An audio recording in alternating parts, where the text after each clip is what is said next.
بنایا کہ سیدنا موسیٰ علیہ السلام جو رسول تھے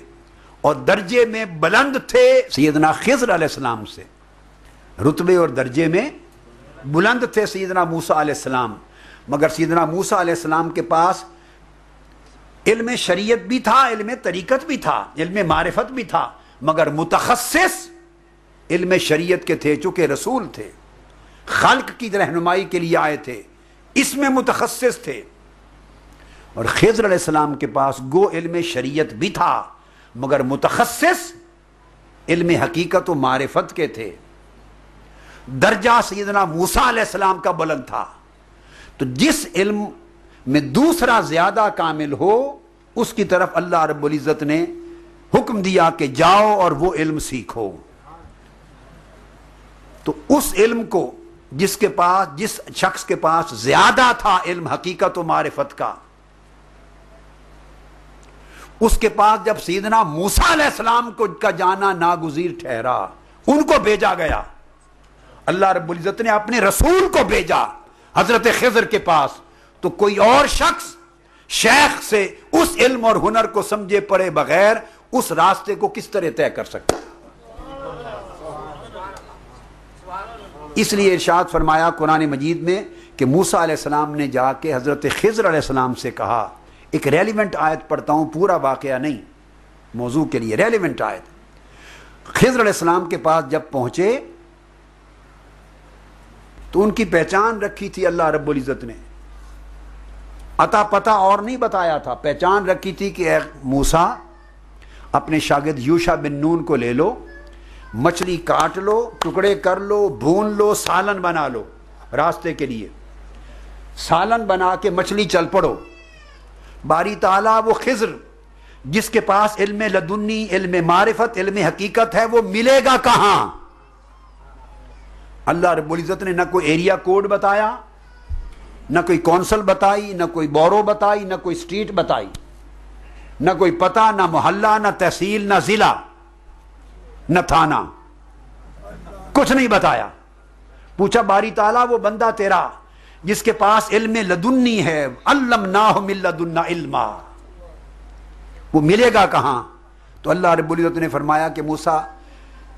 جن کو علم لدنی دیتا ہوں ان کے پتے نہیں ہوتے، ان کی علامتیں ہوتی ہیں، وہ کہیں بھی پھریں، ہائے ہائے ہائے، وہ کہیں بھی پھریں ان کی علامت ہوتی ہے۔ تو باری تعالیٰ علامت کیا ہے؟ فرمایا مچھلی کو کاٹ لو، مسالہ لگا لو، بھون لو، سالن بنا لو، لے کے چل پڑو۔ راستے میں جس جگہ پر مچھلی، مردہ مچھلی زندہ ہو جائے، سمجھے میرا بندہ وہیں رہتا ہے۔ کہ اہل اللہ کی علامت یہ ہوتی ہے کہ وہاں موت زندگی میں بدل جاتی ہے۔ تو اہل اللہ کا مطلب یہ ہے کہ یہ علامت اہل اللہ کی ہے کہ مردہ دل لے کر اس کی صحبت میں جاؤ تو مردہ دلوں میں زندگی کے آثار پیدا ہو جائیں، مردہ دلوں میں زندگی کے آثار پیدا ہو جائیں، جو نہ کتابوں کو پڑھنے سے ہوتے ہیں،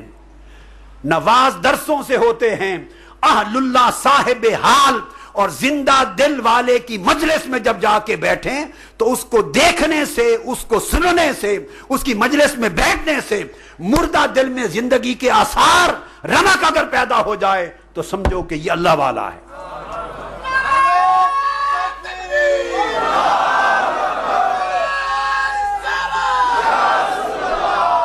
اب میں بتا دوں موت، مردہ دل کیا ہے، زندہ دل کیا ہے، آثار زندگی کے کیا ہیں۔ اللہ سے غفلت ہو تو دل مردہ ہے، مجلس میں آؤ اور دل غافل ہو، دل پر دنیا کا غلبہ ہو، آخرت کی چاہت نہ ہو، دین کی محبت نہ ہو، اللہ کی عبادت کا ذوق نہ ہو، غفلت میں دل ڈوبا ہوا ہو اور خدا کے ذکر کا کوئی شوق و ذوق نہ ہو، تو سمجھو دل مردہ ہے، اس کو موت کہتے ہیں دل کی۔ اور کسی صحبت و مجلس میں جاؤ اور غفلت تھوڑی تھوڑی اترنے لگے اور خدا کے ذکر کی رغبت بڑھنے لگے تو سمجھو کہ حیات قلب کے اثرات آ گئے۔ زندہ دلی کا یہ اثر ہے، جس میں غفلت دور ہونے لگے مولا کا ذکر آنے لگے، رغبت آخرت کی آنے لگے، خدا کی محبت پیدا ہونے لگے، عبادت کا ذوق پیدا ہونے لگے، جب ذوق عبادت، ذوق طاعت، ذوق ذکر، ذوق تعلق الہیہ جب انگڑائی لینے لگے تو سمجھو کہ حیات قلب کے اثرات آ رہے ہیں۔ یہ موت اور حیات اس طرح کی نہیں جیسے بندوں کی موت و حیات ہوتی ہے، یہ غفلت موت ہے، دل کی غفلت موت ہے، اور دل میں اللہ کے ذکر کا آ جانا حیات ہے۔ تو لوگوں اس مجلس میں نہ جایا کرو، میری نصیحت ہے خدا کے لیے، جس مجلس میں جا کر خدا کی یاد نہ آئے، جس شخص کی مجلس آپ کو خدا کی، مصطفیٰ کی اور آخرت کی یاد نہیں دلاتی، وہ مجلس بیکار ہے، خواہ وہ میری ہی کیوں نہ ہو، خواہ وہ میری ہی کیوں نہ ہو۔ مت جاؤ ایسے شخص کی صحبت میں اور ایسے شخص کی مجلس میں کہ جس کی مجلس میں گھنٹوں بیٹھے اور خدا یاد نہ آئے، گھنٹوں بیٹھے اور مصطفیٰ کی محبت نہ آئے، گھنٹوں بیٹھے اور آخرت کی یاد نہ آئے، گھنٹوں بیٹھے اور غفلت کا زنگ نہ اترے اور خدا کے ذکر کی چمک پیدا نہ ہو۔ کیا لینا اس کی صحبت اور کیا لینا اس کی مجلس سے؟ وہ مجلس یہاں بھی بیکار اور آخرت بھی بیکار۔ ایک ہی پہچان ہے۔ صحابہ کرام نے پوچھا یا رسول اللہ کون کن لوگوں کی مجلس اچھی ہے اور کن کی مجلس میں بیٹھا کریں؟ صحابہ کرام نے پوچھا آقا علیہ السلام سے کن کی مجلس اچھی ہے اور کن کی صحبت میں بیٹھا کریں؟ میرے آقا علیہ السلام نے فرمایا کہ خیر المجالس، بہترین مجلسیں ان لوگوں کی ہیں۔ وفی روایت نے قال خیارکم الذین اذا رؤوا ذکر اللہ، وہ لوگ اچھے ہیں ان کی مجلسوں میں بیٹھا کرو، ان کی صحبتوں میں بیٹھا کرو کہ ان کو دیکھو تو مولا یاد آ جائے، ان کو دیکھو تو مولا یاد آ جائے۔ اور دوسری حدیث میں آقا علیہ السلام نے فرمایا ان کی مجلسوں صحبتوں میں بیٹھو کہ ان کے چہروں کو دیکھو تو رب یاد آ جائے، ان کے عمل کو دیکھو تو آخرت یاد آ جائے، ان کو دیکھو تو اللہ یاد آ جائے، ان کے عمل کو دیکھو تو آخرت یاد آ جائے، اور ان کا کلام سنو، ان کا کلام سنو تو دین کی حکمت معلوم ہو جائے۔ آقا علیہ السلام نے 3 علامتیں بیان کی، یہ علامت حیات قلب ہے۔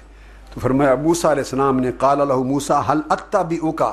علی ان تعلمنی مما علمت رشدا، یہ لفظ ہیں اور سمجھ یہاں سے لفظ مرشد نکلا، یہاں سے لفظ مرشد نکلا۔ موسیٰ علیہ السلام نے فرمایا حضرت خضر کو کہ کیا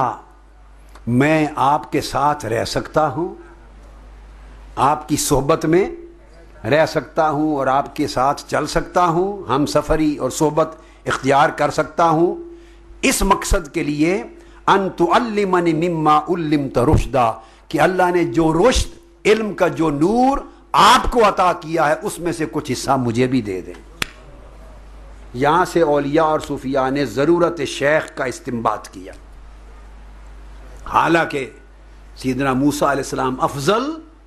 سیدنا خضر علیہ السلام مفضول، مگر ایک نکتہ سمجھایا کہ جس کے پاس خاص علم و فن ہے اس کی صحبت میں جایا جائے لینے کے لیے۔